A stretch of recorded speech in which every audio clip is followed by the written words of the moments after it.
Hey, what's going on, CrossFit Fort Vancouver community? Today, I have the pleasure of talking to you about the hip halo, the glute activation. So your typical three options are going to be blue, the most challenging, red, medium resistance, and then the yellow for your hip halo. More times than not in class, you're going to be suggesting using the red or the yellow. I'm going to use the yellow today. So what you're going to do is you're going to step into that band just like so. Pull it just above those knees. The first movement is that lateral step. So a couple things to think about. We want those hips and shoulders square and the toes tracking straight ahead. Biggest emphasis is staying tight in that core upright and driving those knees out.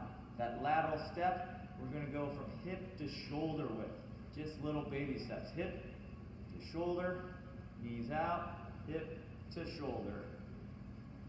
Lateral step. Common fault that we see is that trailing knee collapsing in. So these would be a couple examples of some bad reps. Trailing knee collapsing in. Trailing knee collapsing in. Same thing.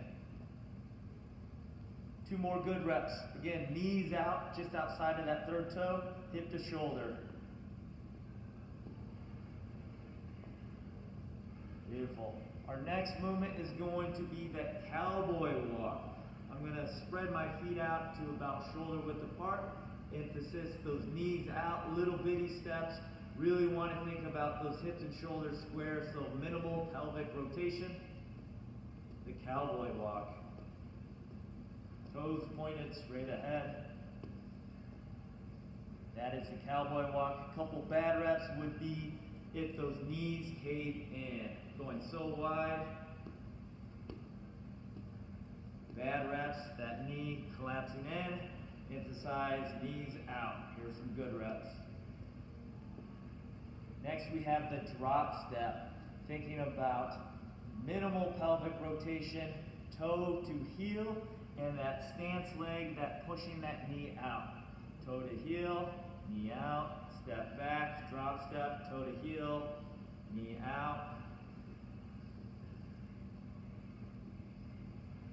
Common fault, we think about opening up those hips. It would look like this. Step back. There's a lot of pelvic rotation. We want to think about the hips square. Here's two more good reps. Knee out, toe to heel, hips are square. Next movement we have the segmental bridge. So I'm going to brace myself on the ground, feet hip width apart, while I'm pushing those knees out. Pulling one vertebrae up off the ground, staying tight in that core at the top, lower myself like so.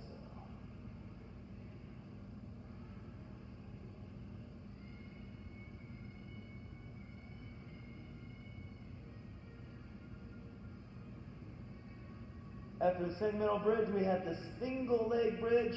I'm going to extend one leg. I want to make sure my knees are in line with one another.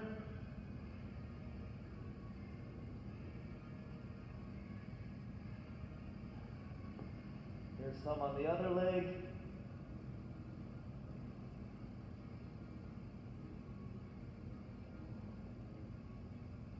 That is the single leg bridge. Next movement, we have the plank. I'm going to start on my elbows and forearms. I want to make sure my hips are level with my shoulders and my back leg is going to go out and back. Looks like this from the front. 2-second pause.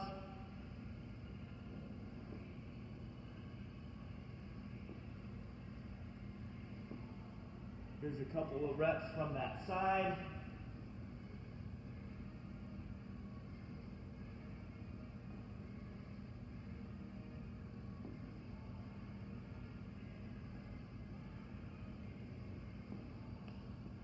That's the plank. Once I finish the plank, I'm going to get into standing fire hydrant.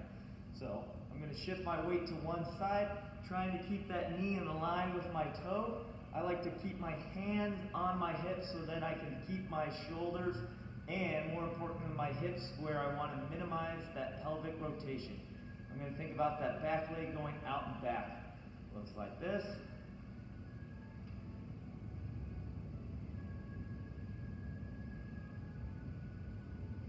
Show you some reps on the other side. Knee in line with my toe.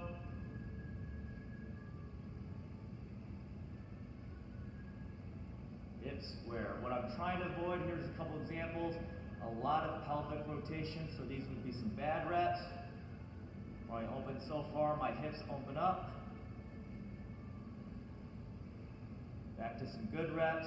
Hips square, knee in line with my toe.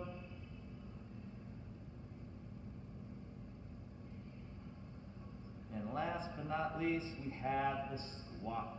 My feet are going to be in my typical squatting stance, somewhere around shoulder width, emphasizing driving those knees out.